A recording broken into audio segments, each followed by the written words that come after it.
हो गया, नया टॉपिक स्टार्ट करें। अभी तक कुछ डाउट सैलरी तक नहीं? ठीक है। हाउस प्रॉपर्टी क्या होता है? रेंटल इनकम कहाँ से? प्रॉपर्टी से। प्रॉपर्टी में कोई भी प्रॉपर्टी हो सकता है, रेसिडेंशियल या फिर कमर्शियल, कुछ भी। ठीक है। बट अगर वैकेंट लैंड है तो वो नहीं होगा। वैकेंट लैंड का कहाँ जाएगा इनकम? और कुछ है तो अदर सोर्सेज में। हाउस प्रॉपर्टी ना तो कुछ एक मकान या कुछ एक होना चाहिए ना, बिल्डिंग। ठीक है। तो उस बिल्डिंग से या फिर लैंड, बिल्डिंग के नीचे जो लैंड, मतलब जिस लैंड के ऊपर बिल्डिंग बना उसके ऊपर जो भी इनकम आ रहा है। ठीक है। रेंट आपको किसका मिलता है? सिर्फ बिल्डिंग का नहीं ना, जिस ज़मीन के ऊपर बिल्डिंग बना उसका भी ना। तो वो इनकम कहाँ जाएगा? हाउस प्रॉपर्टी में। बट अगर खाली ज़मीन है तो अदर सोर्स। ठीक है।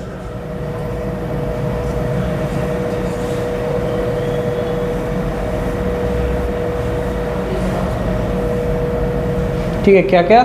घर, ऑफिस, शॉप, बिल्डिंग, कुछ भी अगर आप कर रहे हैं, या फिर land attached to the building, like parking. ठीक है। पार्किंग में तो कुछ स्ट्रक्चर बना हुआ नहीं है ना, बट सिर्फ खाली ज़मीन है, उसको भी रेंट पे दे रहे तो भी वही माना जाएगा। ठीक है। इसका मीनिंग क्या है? Land connected with the building like garden. अगर कोई पूरा एकदम दूर जगह पे खाली ज़मीन है, सिर्फ आसपास कुछ भी नहीं, सिर्फ खाली ज़मीन है, वो वाला जाएगा अदर सोर्स में। ठीक है। बट अगर बिल्डिंग से सटा हुआ खाली ज़मीन है, जैसे कि गार्डन हो गया या फिर पार्किंग एरिया हो गया, तो वो सब आपका ये हाउस प्रॉपर्टी में ही जाएगा। ठीक है।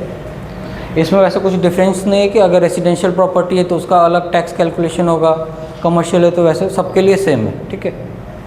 रेसिडेंशियल है तो भी वैसे ही कैलकुलेट होगा, कमर्शियल है तो भी वैसे ही।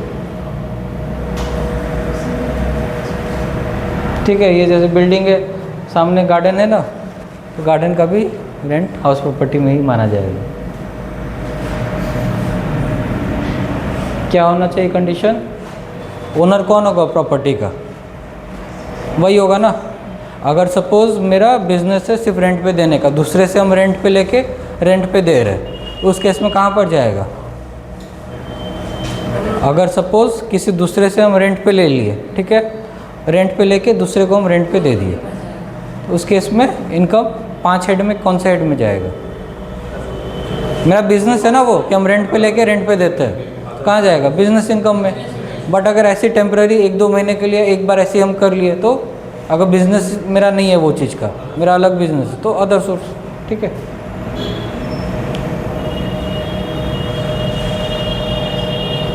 वो जो प्रॉपर्टी है, अगर हम ओनर है, ठीक है, हम अपना ही प्रॉपर्टी को अपने बिजनेस में यूज़ कर रहे हैं, तो वो तो बिजनेस वहाँ पर जाएगा। ठीक है। तो वो हाउस प्रॉपर्टी नहीं हुआ मेरा। ठीक है। Property is used for any purpose except used by owner. Use कौन कर रहा है? ओनर। किस चीज़ के लिए? खुद के बिजनेस के लिए, ओन बिजनेस। ठीक है। अगर कोई और अपने बिजनेस के लिए कर रहा है तो कहाँ जाएगा? यहीं पर जाएगा। पढ़े थे ना, कमर्शियल प्रॉपर्टी, शॉप, ऑफिस, वो सब। तो कोई दूसरा अपने बिजनेस के लिए यूज़ कर रहा है तो भी हाउस प्रॉपर्टी है। बट अगर हम खुद ही ओनर है, खुद ही अपना प्रॉपर्टी यूज़ करें, तो यहाँ पर नहीं जाएगा। ठीक है। या फिर जो बिल्डर्स रहते हैं, बिल्डर वो लोग भी उसको क्या लेते हैं? एज अ स्टॉक माना जाता है उनका। ठीक है। बिल्डर जो प्रॉपर्टी सेल करते हैं, उनके लिए क्या है? ये स्टॉक है ना एक तरह से। आप अगर सपोज़ आपका मोबाइल का दुकान है, ठीक है, आप अगर मोबाइल सेल किए, मोबाइल आपका क्या है? स्टॉक है। उसी तरह से कोई अगर प्रॉपर्टी सेल करता है, प्रॉपर्टी उसका क्या है? अगर वो उसको स्टॉक माना हुआ है, उसको अगर रेंट पे दिया है तो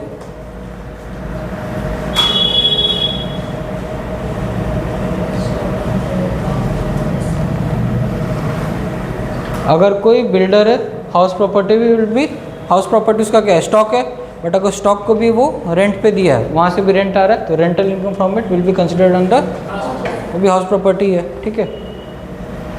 बट अगर कोई उसका काम ही वही है रेंट पे देने का, उस केस में अगर रेंट पे दिया तो उसका बिजनेस वही है ना, तो अगर उसका सेम चीज़ का बिजनेस है तो उस केस में PGBP, मतलब full form profit and gains from business and profession. ठीक है। तो अगर उसका सेम काम है, सेम बिजनेस है, तो PGBP में जाएगा। बट अगर वो काम नहीं है, सिर्फ रेंट दिया हुआ है, तो रेंटल हाउस प्रॉपर्टी में। एग्जाम्पशन क्या? वही वैकेंट लैंड वाला जो बोले थे ना, खाली ज़मीन।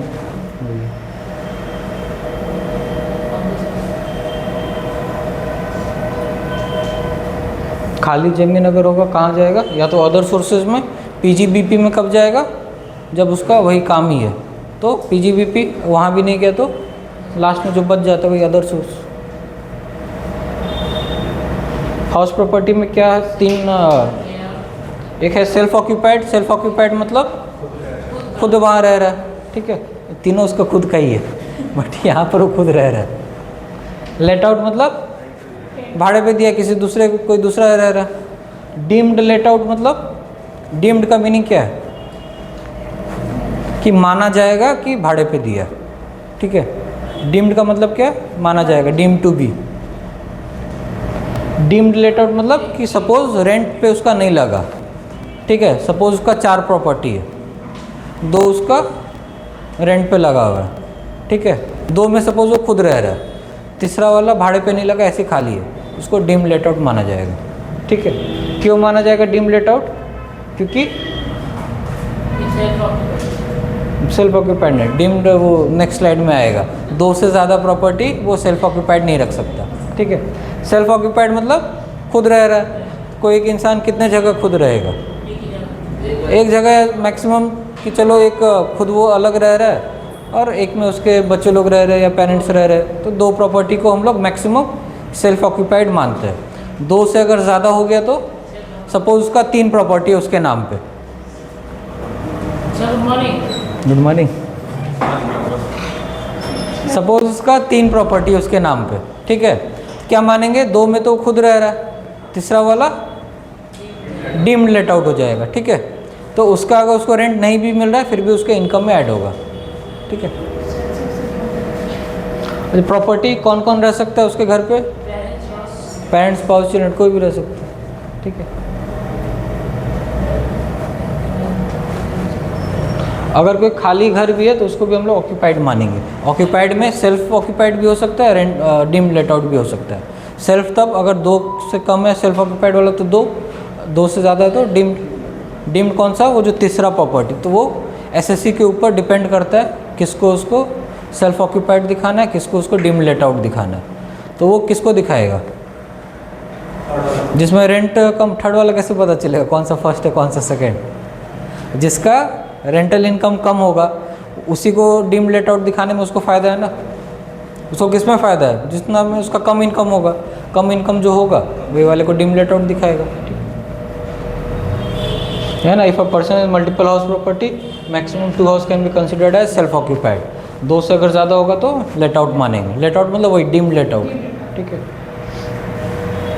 लेट आउट मतलब वही भाड़े पे दिया है, ठीक है। If owner is doing business here then it is considered as self occupied. वही वो जो था ना, कौन यूज़ कर रहा है, ओनर खुद, किसके बिजनेस के लिए, खुद के बिजनेस के लिए, तो है वो सेल्फ ऑक्यूपाइड। अगर दूसरा कोई यूज़ कर रहा है अपने बिजनेस के लिए तो लेट आउट है।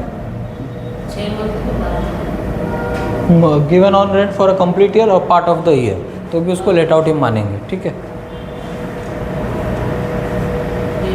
वो एग्जाम्पल है। अगर कोई 6 महीने के लिए भी दिया है तो भी लेट आउट है, और कोई साल भर के लिए भी दिया है तो भी वो लेट आउट ही है, ठीक है। ऐसा हो सकता है ना कि वो भाड़े पे दिया, फिर 6 महीने के बाद जो उसका टेनेंट है वो छोड़ दिया, उसको दूसरा कोई मिला नहीं, उस केस में लेट आउट मानेंगे, ठीक है। डीम लेट आउट वही 2 से ज़्यादा है तो लॉ उसको मैंडेट करता है कि कोई भी 2 प्रॉपर्टी को वो सेल्फ ऑक्यूपाइड मान सकता है, तो वो उसके ऊपर है, वो अपने हिसाब से कोई भी 2 प्रॉपर्टी को सेल्फ ऑक्यूपाइड मान सकता है और उसके अलावा जो है उसको लेट आउट मानेगा, ठीक है। Third one, irrespective of whether let out, भाड़े पे लगा है या नहीं लगा है, इरेस्पेक्टिव ऑफ डैट उसको लेट आउट ही मानेंगे कि भाड़े पे लगा हुआ है। तो उस केस में भाड़ा तो उसको कुछ मिल नहीं रहा है, तो क्या करेंगे, उसका नोशनल रेंट, तो उसका रेंट हम लोग निकालेंगे। कैसे निकालेंगे, higher of municipal value. Municipal value वो एक म्यूनसिपैलिटी वाले लोग वैल्यू निकालते हैं, उसके ऊपर म्यूनसिपल टैक्स लेते हैं, तो वो जो म्यूनसिपल वैल्यू है उसका कि हाँ इसका इतना रेंट होना चाहिए, या फिर fair market rent. Fair market rent, fair market value मतलब क्या होता है कि आप मार्केट में जाएंगे, सेम इसी तरह का अगर घर लेंगे, तो जैसे बहुत लोग नहीं बोलते इस एरिया में 5,000 रेट चल रहा है, इस एरिया में 10,000 रेट चल रहा है, तो हाँ मार्केट में जो सेम, अगर सपोज जैसे 2 BHK है तो उस मार्केट में 2 BHK का क्या रेट है, उस मार्केट में सेम अगर 3 BHK आपका प्रॉपर्टी है तो सेम एरिया में, उस एरिया में उतना ही जगह का क्या वैल्यू है, ठीक है। सिमिलर सेम अपार्टमेंट में अगर सपोज है सेम फैसिलिटी वाले का क्या है, तो वहाँ से आपका मार्केट रेंट निकल के आता है। ठीक है, तो जितना वो होगा, भले उसको कुछ भी रुपया नहीं मिला, फिर भी उसको हम लोग मानेंगे कि वो उतना उसका इनकम है। ठीक है, कंपोजिट रेंट बहुत बार होता है ना कि आपको फर्निश्ड घर मिल जाता है फर्नीचर के साथ, कि आपको एसी टीवी सब लगा हुआ हो, फर्नीचर के साथ वो लोग दे रहे हैं। ठीक है, तो उस केस में कंपोजिट रेंट मतलब owner receives the rent from building as well as, वो जो अमाउंट है, अमाउंट आपका किस किस के ऊपर है, वो जो आपको भाड़ा मिल रहा है, भाड़ा तो आपको घर का भी एक मिल रहा है, घर के साथ साथ जो भी आप फर्नीचर, जो भी एसेट भी उसको रेंट पे दिए है उसका भी मिल रहा है। यहाँ पर तो सिर्फ घर का भाड़ा वाला जाता है, एसेट वाला तो यहाँ नहीं जाएगा, कहाँ जाएगा, अदर में। ठीक है,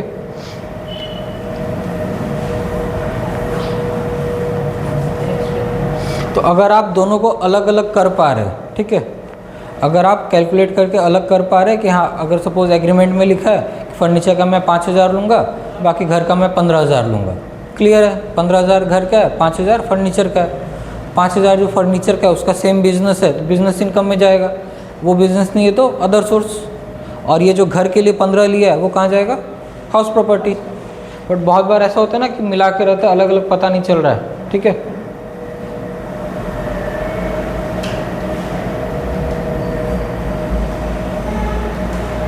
अगर if the property and other assets are separable, दोनों का वैल्यू अलग अलग पता चल जा रहा है, उस केस में इनकम फ्रॉम प्रॉपर्टी कहाँ जाएगा, taxable as income from house property.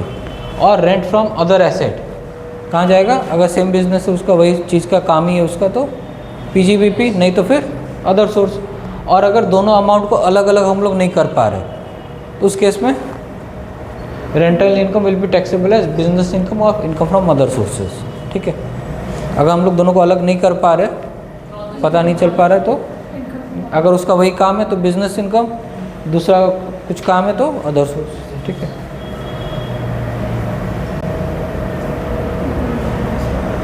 अगर प्रॉपर्टी उसका इंडिया के बाहर है, अगर वो इंडियन सिटीज़न है, प्रॉपर्टी इंडिया के बाहर है, उस केस में जो भी उसको रेंट मिला है टैक्सेबल होगा। क्यों, इंडियन वाले का जो भी इनकम होता है, इंडिया का हो या बाहर का हो, सब टैक्सेबल रहता है। ठीक है, बाहर वाला कोई है, उसका फॉरेन का रेंटल इनकम है तो नहीं जाएगा।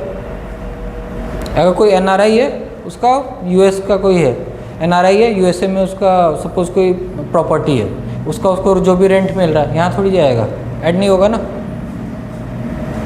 अगर कोई इंडियन रेसिडेंट है, उसका यूएस में कोई फ्लैट है, वो इनकम यहाँ ऐड होगा। ठीक है, बट अगर कोई यूएसए का सिटीज़न है, एनआरआई कोई है, यूएस में उसका फ्लैट है, तो यहाँ थोड़ी जाएगा वो। यहाँ कब जाएगा, अगर वो इनकम को इंडिया में लेके आया या इंडिया में प्रॉपर्टी है उसका है, तभी जाएगा। ठीक है, ठीक है, इसमें वही है कि कब, जब income from the property situated outside India is taxable only if it is received in India. ठीक है, रेसिडेंट है तब तो कहीं का कुछ भी हो टैक्सेबल है, बट अगर रेसिडेंट नहीं है उस केस में अगर इंडिया में रिसीव किया है तभी वो आएगा। ठीक है,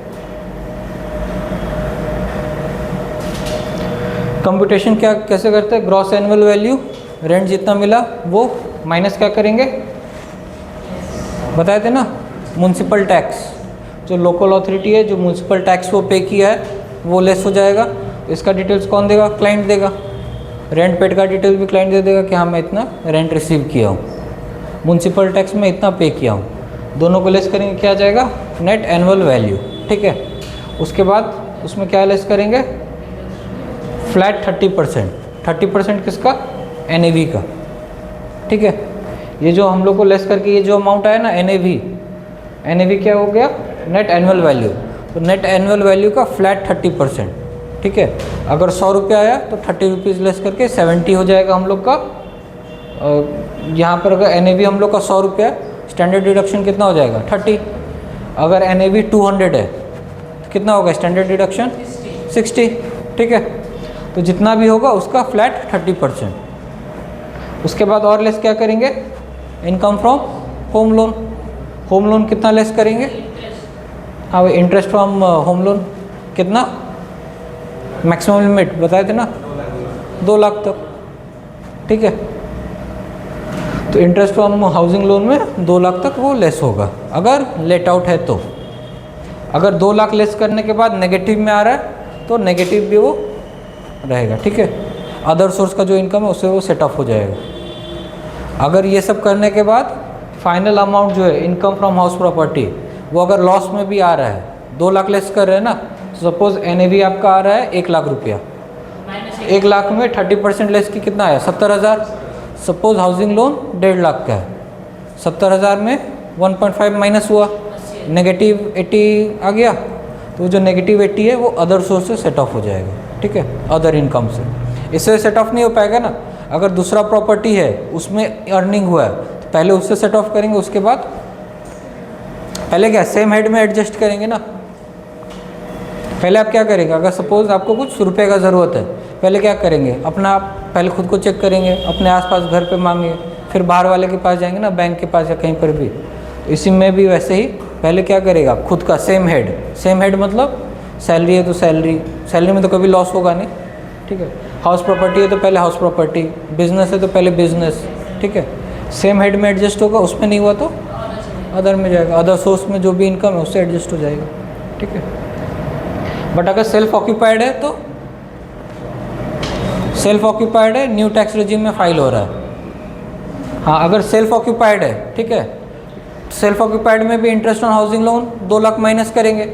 सपोज सेल्फ ऑक्यूपाइड है, ग्रॉस एनुअल वैल्यू कितना हो गया 0, म्युनिसिपल टैक्स पेड ये भी 0 कर लीजिए, नेट एनुअल वैल्यू कितना होगा 0, स्टैंडर्ड डिडक्शन 0 का 30% बाई 0, हाउसिंग लोन जितना भी दिए, सपोज 3 लाख दिए, तो क्या होगा यहाँ कितना जाएगा 3 लाख नहीं जाएगा ना, 2 लाख मैक्सिमम है, 2 लाख जाएगा, तो फाइनल वैल्यू कितना है -2 लाख। तो अगर न्यू टैक्स रेजिम है, self occupied property new tax regime, तो ये 2 लाख जो जाएगा नहीं जाएगा ना, वहाँ पढ़ाए थे ना, कब जाएगा सिर्फ लेट आउट है तो, ठीक है। तो लेट आउट वाले केस में ही इंटरेस्ट फ्रॉम हाउसिंग लोन जाएगा। यहाँ तो कुछ डाउट,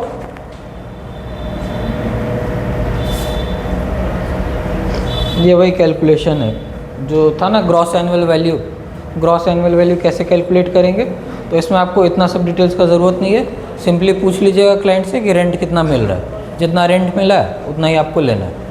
नहीं तो नॉर्मली थ्योरेटिकली जो कैलकुलेशन होता है, म्युनिसिपल वैल्यू, फेयर रेंट, कितना रेंट मिला, म्युनिसिपल वैल्यू, दोनों में विच एवर इज़ हायर के बाद सब्जेक्ट टू स्टैंडर्ड रेंट।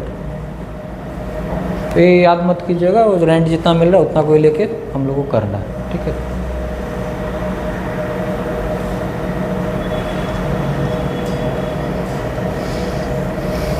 यहाँ तो कुछ डाउट,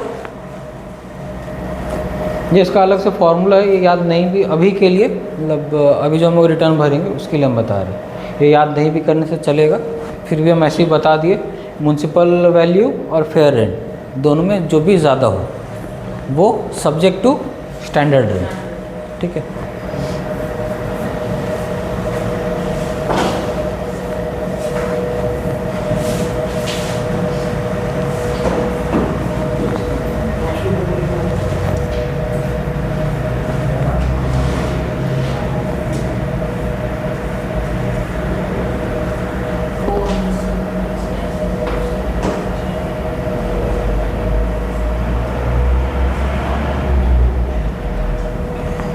अगर सपोज़ एक से ज़्यादा ओनर है, सपोज़ 2 ओनर है, दोनों का 50-50% शेयर है, तो क्या होगा 50%, सपोज़ 2 ओनर है A एंड B, दोनों का 50-50% शेयर है, तो उस केस में क्या होगा 1000 रुपया मिला, 500 A का 500 B का, 70-30 है तो 100 रुपया मिला, 70 A का 30 B का।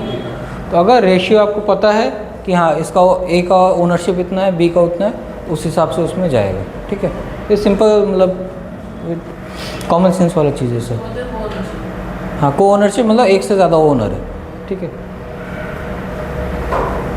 अगर सपोज रेशियो जैसे हम बोले ना 70-30 या वैसे करके, तो उसी रेशियो में वो जाएगा, ठीक है।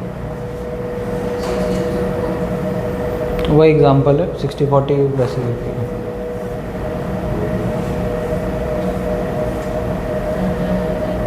तो अगर सपोज रेंट हम लोग 60-40 लिए तो 30% वाला भी वैसे वही रेट में, वो तो उसका 30% है ना, म्यूनसिपल टैक्स जो पे किया है वो भी उसी रेशियो में जाएगा, इंटरेस्ट ऑन हाउसिंग लोन जो भी किया है वो भी वैसे ही जाएगा। ठीक है,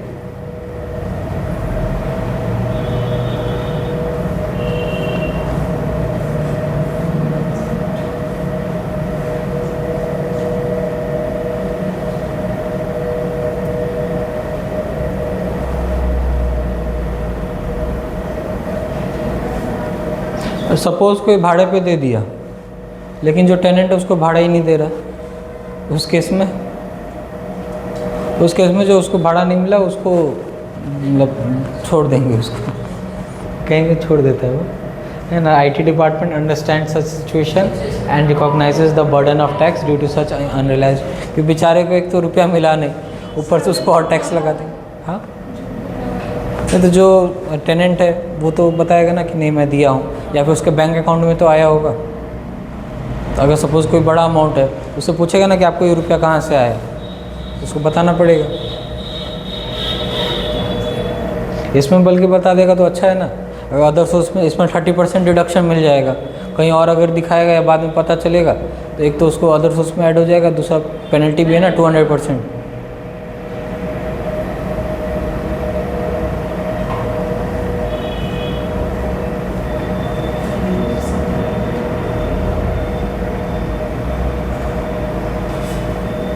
अगर सपोज़ पहले का बाकी है उसको अभी मिला, उस केस में मिलेगा तो टैक्स देगा वो। ठीक है, ऐड कर देंगे arrears of salary, arrears of rent, तो अभी अगर मिल गया तो कर लेंगे। अभी सपोज़ वो प्रॉपर्टी बेच भी दिया है, सपोज़ मेरा कुछ प्रॉपर्टी था हम भाड़े पे दिए हुए थे, उस समय वो रेंट दिया नहीं, हम प्रॉपर्टी सेल कर दिए, अभी इस साल मेरे को वो रेंट दिया, अभी हम उसके ओनर नहीं है फिर भी वो मेरा हाउस प्रॉपर्टी में ही जाएगा। ठीक है, वो तो मेरा रेंटल इनकम ही था ना, उस समय नहीं था, उस समय नहीं मिला था, अभी मिला तो इसमें जाएगा। एंड जब भी जाएगा 30% डिडक्शन भी मिलेगा फ्लैट। ठीक है, वही 3 तरह का जो बोला था, म्यूनसिपल टैक्स स्टैंडर्ड 30%, तो उसमें तो बस वही कैलकुलेट करना है 30%, म्यूनसिपल टैक्स वैल्यू वही बता देगा client. Interest on housing loan, loan का उससे डॉक्यूमेंट मांग लेंगे, स्टेटमेंट मांग लेंगे या फिर सर्टिफिकेट मांग लेंगे। बैंक एक हाउसिंग लोन सर्टिफिकेट देता है, उसमें आपको इंटरेस्ट अमाउंट मिल जाता है।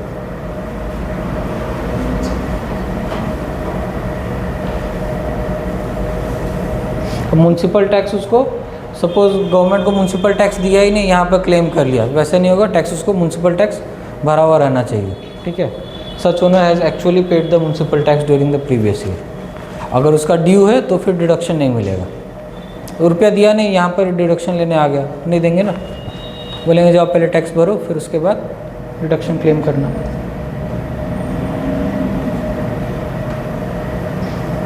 अच्छा, अगर म्यूनसिपल टैक्स जो टेनेंट है वो भर रहा होगा, उस केस में या तो 2 ऑप्शन है, या तो उसके रेंट में उतना ऐड करेंगे जो वो भरा है उसको लेस करेंगे, वो तो उसको भरना था ना, ओनर वो है, म्यूनसिपल टैक्स कौन भरेगा, वो भरेगा, बट वो अगर नहीं भरा, टेनेंट भर दिया, तो उसको हम लोग या तो रेंट पे ऐड करके म्यूनसिपल टैक्स लेस करेंगे, या फिर वो तो भरा नहीं ना, तो उसको लेस नहीं करेंगे। ठीक है, दोनों ही ऑप्शन है, समझ गए।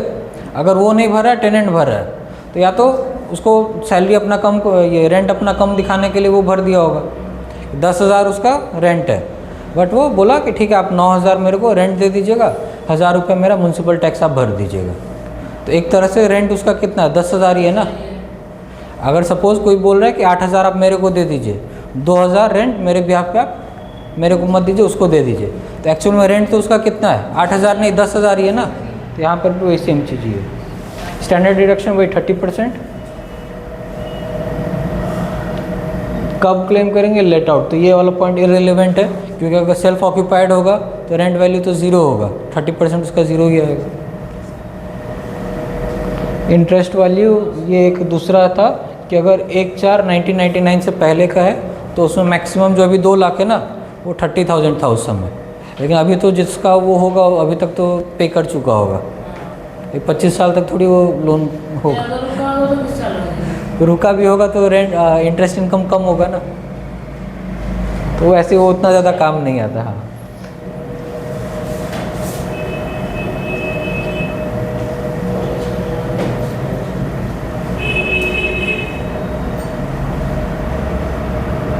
ये ना लिमिटेड अप टू 30,000, तो ये अलग उतना काम आएगा नहीं।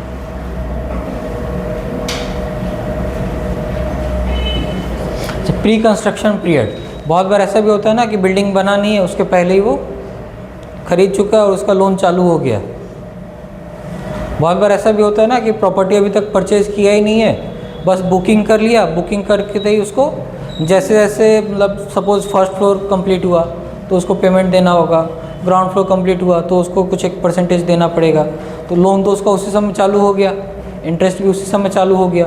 तो जो प्री कंस्ट्रक्शन पीरियड है, मतलब जब कंस्ट्रक्शन कंप्लीट नहीं हुआ उसके पहले का पीरियड, उसका जो भी इंटरेस्ट है, सपोज़ उसका इंटरेस्ट हुआ 4 लाख रुपया, तो वो जो 4 लाख है डिवाइड बाई 5, तो 5 ईयर्स में वो उसको क्लेम करेगा। कितना? 4 लाख को इंटरेस्ट, 4 लाख डिवाइडेड बाई 5 कितना होगा? 80,000। 4 लाख 20,000, हाँ 20,000, तो 20,000 करके वो 5 साल तक क्लेम करेगा। ठीक है। Interest of pre construction period, construction के पहले वाले में इन 5 इक्वल इंस्टॉलमेंट। कब से? From the year in which construction is completed. तो अगर 2025 में कंस्ट्रक्शन कंप्लीट हुआ है, ठीक है, मार्च 25 कब कंप्लीट हुआ? 24-25 में। 24-25 से नेक्स्ट 5 ईयर तक में वो कंप्लीट कर क्लेम करेगा 5।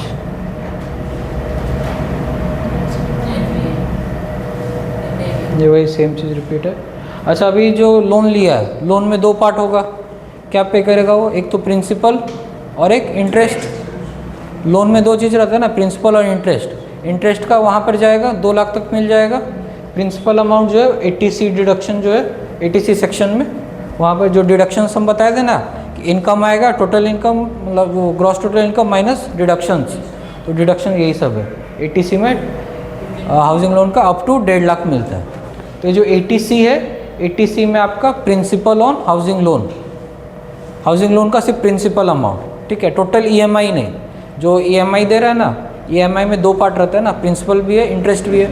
इंटरेस्ट उसका 2 लाख तक वहाँ जाएगा, प्रिंसिपल उसका 1.5 लाख तक यहाँ जाएगा।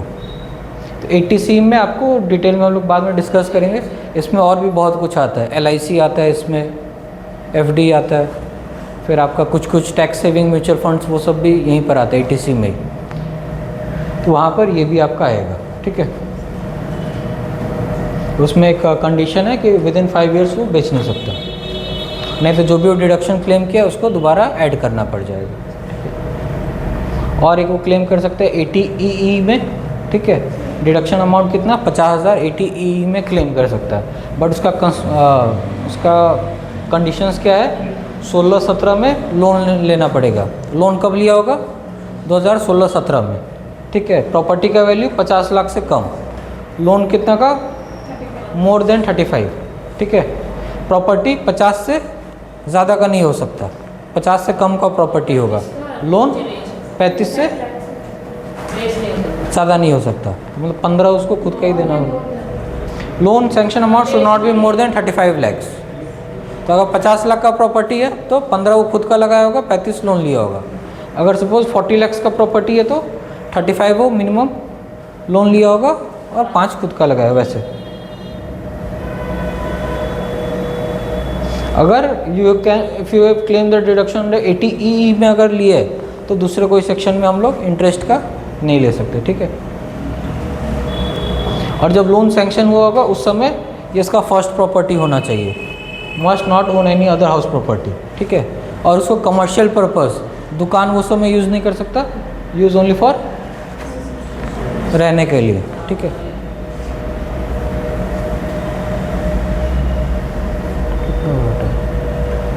ठीक है, डिडक्शन नहीं तो बाद में कर लेंगे। अच्छा, एक और स्लाइड बस बाकी कर लेते हैं। जैसे 80EE था वैसे 80EEA भी है। इसमें डिडक्शन कितना मिलेगा? अप टू 1.5 लाख, ठीक है। कब मिलेगा? Must not own any other house property at the time of loan sanction.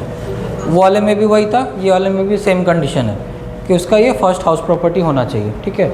और कमर्शियल पर्पज़ पे यूज़ नहीं करेगा, सिर्फ रेसिडेंशियल पर्पज़ पे, ठीक है। उसमें था लोन कब सैंक्शन हुआ होगा? 16 से 17। इसमें क्या है? 19 से 22। Stamp duty value of property उसमें कितना था?